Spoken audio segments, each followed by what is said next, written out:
Siz istagan hayotda yashashingiz mumkin. Men sizga eng muhim bir sirni, amaliyotni oshkor qilmoqchiman. To'g'ri, siz bilmaydigan narsalarning o'zi yo'q, lekin bugungi amaliyotimda ozgina o'z ustingizda ishlashingiz kerak bo'ladi. Juda ko'p insonlar o'zini orzu niyatlarini amalga oshirib kelyapti. Masalan, meni o'zimning o'quvchilarim ham juda katta orzularini amalga oshirgan. Masalan, kimdir Dubaydan uy olmoqchi edi, orzu qildi, uni ham amalga oshirdi. Kimdir katta daromad qilmoqchi bo'ldi, aynan o'sha daromadga erishdi. Kimdir boy bo'lmoqchi bo'ldi, bunga ham erishdi. Masalan, yaqinda kelgan bir o'quvchim 1 oy bo'ldi taxminan. O'zi katta bir do'kon ochishni orzu qildi. Qanday qilib u katta do'konini 1 oyda ocha oldi? Chunki uning orzusi, maqsadi aniq edi va tasavvur orqali buni amalga oshirdi. Lola ismli o'quvchim bor, u aytadi, "Meni natijamni hammaga ayting" deydi. Va o'sha Lola turmushidan ajrashgan edi va 2 bolasi bilan boshqa yashayotdi. 2 yildan keyin o'zini turmush o'rtog'i bilan yarashib, oilasini butladi. Bu juda ham katta natija. Siz ham bugun men o'rgatadigan texnika va amaliyotlar orqali siz albatta o'zingiz istagan hayotingizga erisha olasiz. Inson tasavvuri orqali orzu va niyatlarini butunlay amalga oshira oladi. Hatto tasavvur orqali inson faqatgina ijobiy voqealarni, ijobiy orzu maqsadlarni emas, hattoki salbiy hayotini ham o'zi yaratadi. Hozirgacha esa insonlar buni, ya'ni salbiy hayotni ham o'zi yaratayotganligini tushunmay kelyapti. Hamma narsani biz hayotimizda bor bo'lgan ijobiy voqealarni ham, hayotimizga tegishli bo'lgan ijobiy va salbiy voqealarni hammasini o'zimiz yaratamiz. Buni shunchaki tan olishimiz kerak. Haqiqatdan buni tan olishimiz kerak. Ko'pchilik insonlar yo'q, taqdir meni peshonamga yozib qo'ygan bo'ladi, Xudoyim taolo taqdirni yozib qo'ygan bo'ladi. To'g'ri, juda ham to'g'ri. Tug'ilish taqdir, o'lish ham taqdir. Lekin o'rtadagi hayotni siz o'z qo'lingiz bilan kashf qilasiz. Albatta bu Allohning yordami bilan. Salbiy fikrni agar Alloh sizga ekkan bo'larmidi? O'ylab ko'ringchi.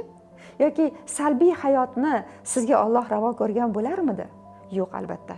Buni o'zimiz salbiy fikrlarimiz bilan yaratamiz. Shuning uchun ham Alloh taolo aytadiki, insonlar o'ziga zulm qilguvchilardir deydi. Masalan, haqiqatan tug'ilish taqdir, o'lish ham taqdir, lekin o'rtadagi hayot sizga tegishli.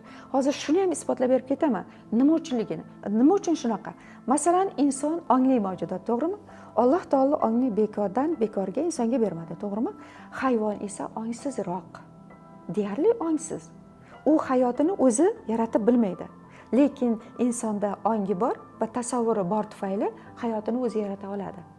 Bu esa bunga isbot bo'la oladi. Men ham xuddi sizga o'xshagan hayotimni og'riqli, qiyin vaziyatlarni yashab o'tib ketganman.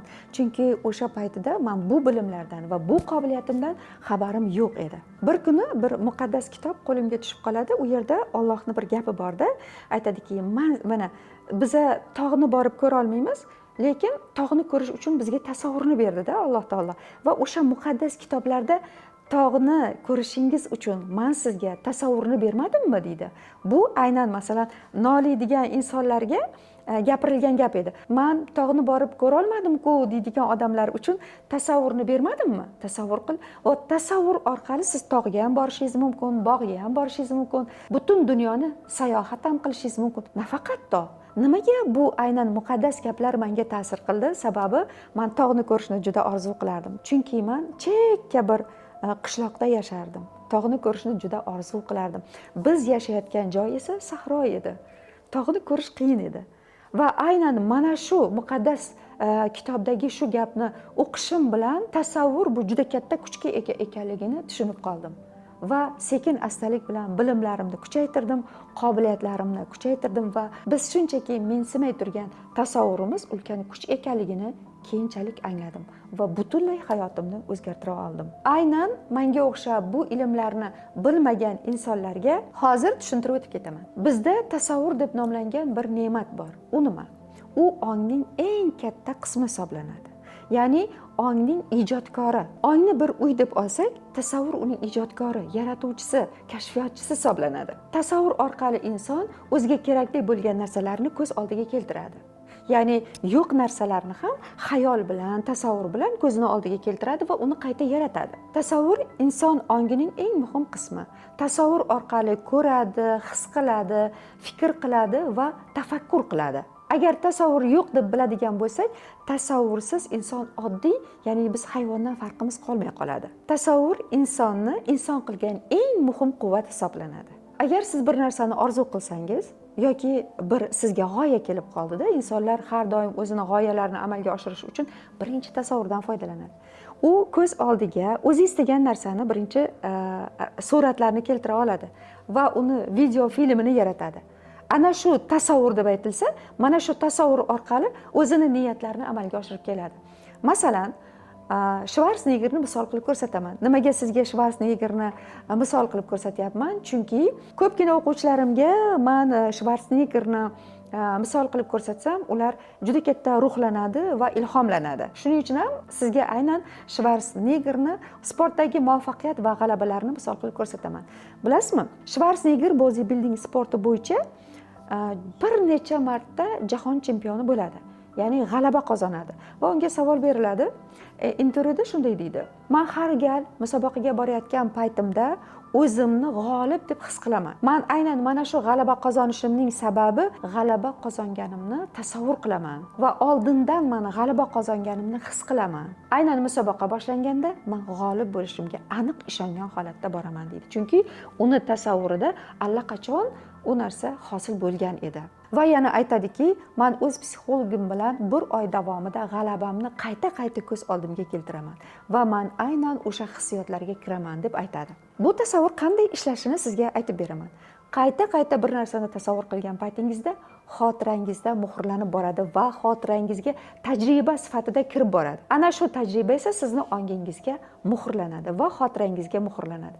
Siz bir kun eslamay qolgan paytingizda ham bu tasavvurlaringiz tajribalar orqali va xotirangiz orqali qayta-qayta hayotingizga kirib kelaveradi. Atrofingizdagilar hammasi sizni xotirangizga muhrlangan voqealarni keltirib chiqaraveradi. Ijobiy tasavvur orqali inson o'zini sog'lom, kuchli va baxtli his qiladi. Psixologiyada bu usul juda ham ko'p qo'llaniladi. Masalan, bir narsani istadingiz, psixolog oldiga bordingiz.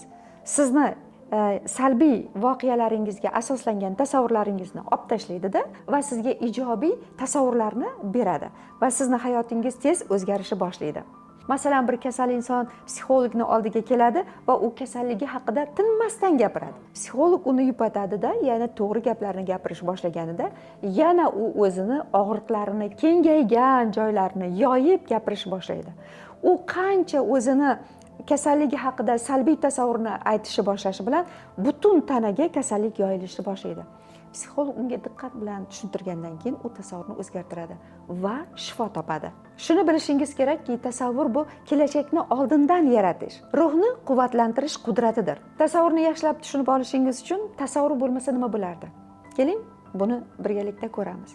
Tasavvur bo'lmasa kashfiyotlar bo'lmasdi. Tasavvur bo'lmasa she'r yozilmasdi, kitoblar yozilmasdi, hatto biz kitob o'qimasdik. Agar tasavvur bo'lmasa Marsga ucha olmasdik, planetalarga sayohat qila olmasdik. Poyezdlar, samolyotlar, mashinalar, hatto osmono'par binolar ham bo'lmas edi. Bularning hammasi tasavvur orqali amalga oshdi. Kelajak haqida o'ylar ham bo'lmasdi, orzu maqsadlarni amalga ham oshirishga harakat qilmasdik. Xuddi hayvonlardek, masalan, xuddi pashshadek hayot kechirgan bo'lar edik. Ibn Sinoning bir mashhur gapi bor. Inson avval tasavvur qiladi, keyin anglaydi va keyin amalga oshiradi. Hatto Ibn Sino ham tasavvuridan juda keng foydalangan. Nimaga aynan sizga ayollar tasavvur haqida gapiryapman? Tasavvur shu qadar katta qudratga ega ekan.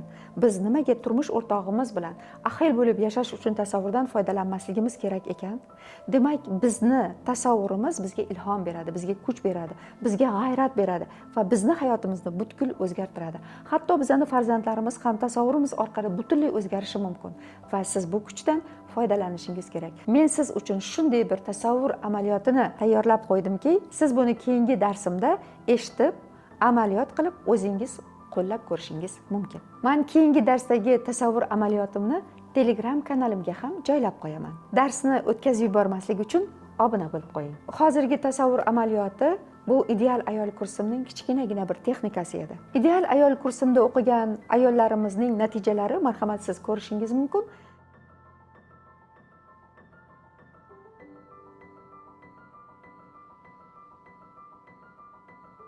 Biz ideal ayol kursida sizni ongingizda muhrlanib qolgan, ya'ni eski tasavvurlaringizdan, salbiy tasavvurlaringizdan muhrlanib qolgan voqealarni, tasavvurlarni sizni ongingizdan olib tashlaymiz. Sizni ongingizdagi salbiy voqealar bu turmush o'rtog'ingizga bo'lishi mumkin, qaynonangizga bo'lishi mumkin, farzandlaringizga bo'lishi mumkin, ishingizga bo'lishi mumkin, biznesingizda bo'lishi mumkin. Mana shu salbiy voqealar sizni ongingizda tasavvur orqali allaqachon joylashib bo'lgan. Toki siz bu salbiy tasavvurni olib tashlamagunga qadar hayotingizni o'zgartirishingiz juda ham qiyin bo'ladi. Siz ham ideal ayol kursimda ishtirok etishingiz uchun pastdagi link orqali ro'yxatdan o'ting.